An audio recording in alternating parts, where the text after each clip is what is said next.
Hello, language explorers. I'm Anne, and welcome back to Walk a Day English, where every day we combine the joy of walking with exciting new ways to learn English. Today's walk theme is all about making your world a classroom by reading the signs you see all around you. This video will show you how something as simple as noticing and thinking about the words on street signs, shop signs, or notices can boost your vocabulary in a fun, real world way. Make sure you stay until the end because there's a shadowing practice and a free PDF guide linked in the description to help you make the most of today's walking and learning adventure. Have you ever noticed how many different signs you pass every day on your walk to the store, in a park, or just walking around your neighborhood? All the vocabulary comes straight from your walk. For me, the vocabulary I found was from a walk to and around a garden center. As you walk, take notes of the signs you see and write down the words or phrases that are new to you. Later, try translating them if you need to, and then use them in your journal entry for the day. So here's your challenge walk. Take a walk around your neighborhood, in a store, or anywhere you like, and really start noticing all the signs around you. Maybe you see permit holders only, or no entry, or on sale. What new words did you learn today? Try to find at least 5. Write them down. Don't worry if it feels a little unusual at first. Every new habit takes time. What matters is that you're noticing new vocabulary from your own daily walk. Be proud of each new word you collect. It's one more step forward in your English language journey. Did you know that signs are one of the simplest and most authentic sources for reading practice in any language? Reading signs is a fantastic way to develop your English because they're simple, they're direct, and they're full of useful words and phrases that people really use. They help you learn language in a context, which makes every word easier to understand and remember. So, my first tip of my 5 tips for reading signs and using your world as a classroom is to take photos of the new signs if you can. So, when you do this, you're going to snap photos of the signs that contain or have unfamiliar words, so new words. When you get home, you can review these pictures. You can remember those words. You can remember how to spell those words. And you can also use your dictionary or an online translator to translate those words so that you can get the meanings. You can find out what it is in your first language, and it helps you connect your relationship to that word. It is authentic input. Authentic is real. It is real input. This exposure to the language in the way that it's actually used helps you remember. It helps you with your reading skills. It helps you with your comprehension, your understanding of those words. Let's take a look at tip number 2. Tip number 2 is to keep a sign vocabulary journal. Now, this can be inside your Walk-A-Day English journal. It can be a separate journal. It can be notes on your phone. How you take your vocabulary and make your vocabulary list is completely up to you. But you can use today's free PDF guide to write down those new vocabulary words if you'd like to give that a try. So, writing down the new words or phrases from the signs in a dedicated space. You can add your journal sentences, you can add definitions. This helps with context, this helps with the meaning. And when you do this every time, so after every walk, you add to your journal, this encourages you to remember and it helps you to keep building that vocabulary list. By walking and exploring, we are exposed to a variety of different signs and different places and different words. Every walk turns into a language lesson. ensuring that we get regular practice and discovering new words, new vocabulary, new expressions, new situations without using a textbook. Tip number 3 is guess the meaning from context and images. So here we're going to try and infer or guess the meaning of the sign based on its location, the symbols or the images that we see on the sign, and the context. So the other words that are around that new word before we go to the translation or to look up its meaning. When we make some guesses, we're spending a little bit more time with that word. We're thinking about that word. And this will strengthen our contextual reading skills. And it will help you build confidence in making more guesses as you learn more vocabulary and as you see more signs. This is a practical way to work on your reading. The vocabulary is often essential or important for daily living, such as directions or safety instructions or even public notices. Tip number 4 is use the vocabulary in a sentence. So after learning the new word, you see it, you've taken your picture, you've written it down, you've thought about it. Now it's time to use it. So after learning that new word or phrase from the sign, write your own sentence in your journal or talk about it with your walking buddy or with someone else who is also learning English. This active practice helps you shift that vocabulary from passive, I know that word, to the active, I can use that word. Okay. Again, you can use your PDF guide to write some practice sentences. You can write your own journal entry like you'll see mine in just a few minutes. But using that word, using those expressions really, really helps you to remember them for a future use. Engagement is key here. So signs connect our learning directly to the real world. So it makes it meaningful, it makes it memorable. And you'll see it more and more often as you are continuing your walks in the same neighborhood or even in a different neighborhood.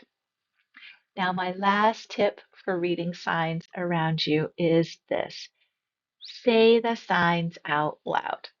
Okay, now that might be a little bit strange to do while you're out doing the walk, but if you have taken the picture when you get home and you feel okay to talk out loud, use the pictures to say those words.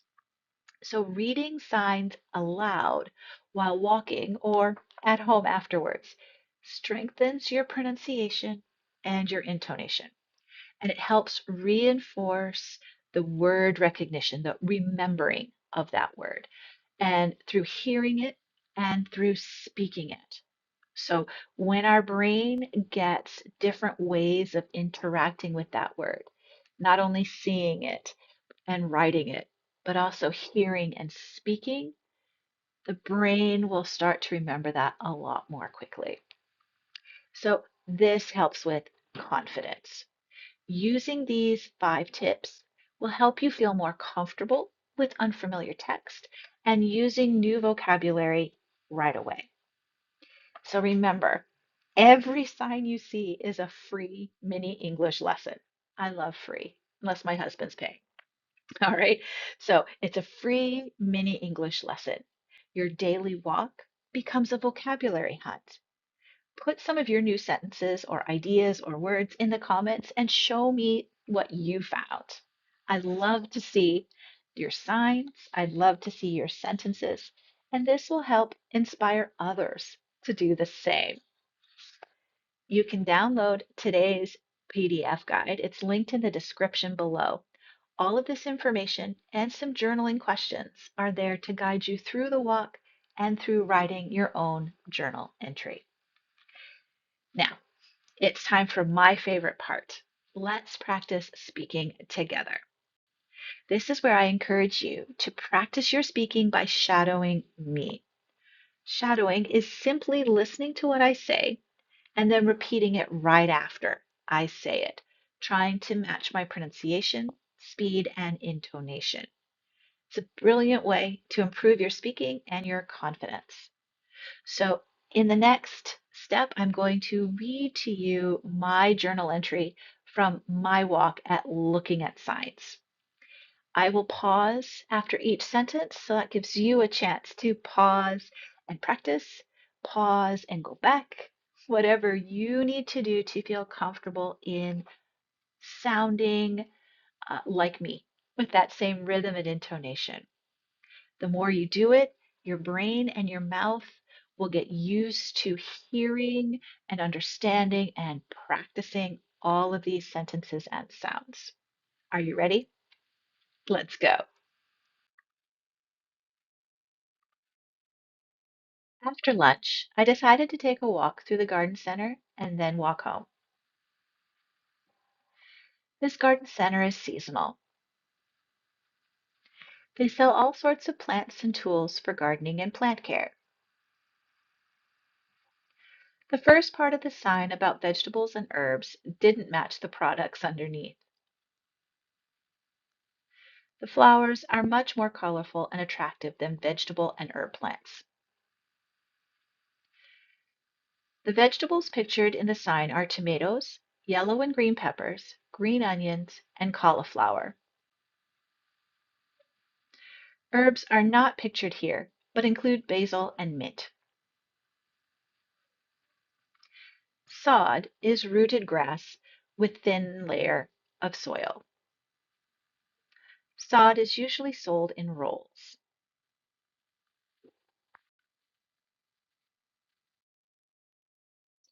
Inside the garden center, I saw tables and tables of plants.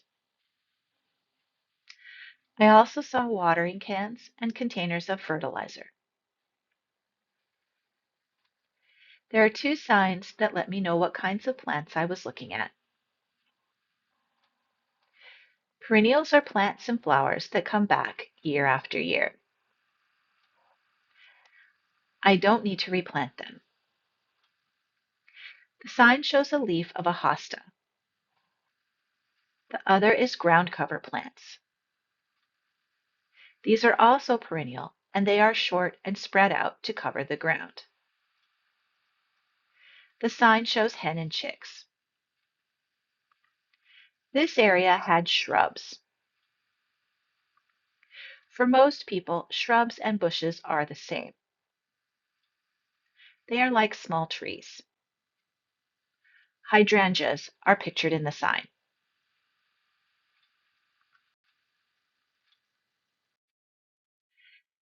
The next area I walked through was the veggies and herbs. The sign here had a lot of information. First of all, the title, Lettuce Garden, uses color to make a pun, a play on words. Lettuce sounds similar to let us, so this sign is encouraging us to garden more. We also see the French translation for herbs and vegetables. Then there are three images at the bottom. Non-GMO, non-genetically modified organism. Bee friendly, so it is good for the local bees.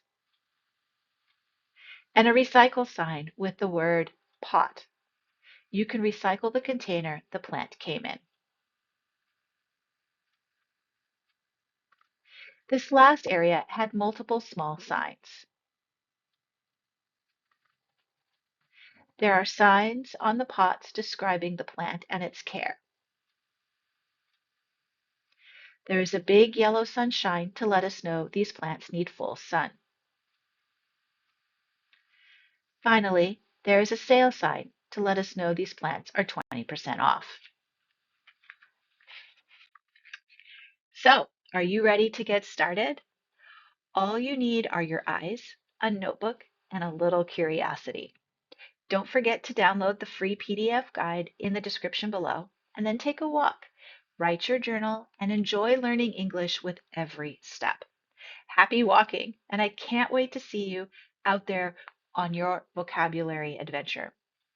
If you'd like to get personalized feedback on your journal entry from your vocabulary adventure, become a Wade member by signing up on our website. Take a look at the next video for another great Walkaday English language adventure. If you liked this video and would like to see more or have a suggestion for a topic that we can walk, let me know in the comments below, and don't forget to hit the subscribe button. Until our next walk, stay safe and go explore your space, one word at a time.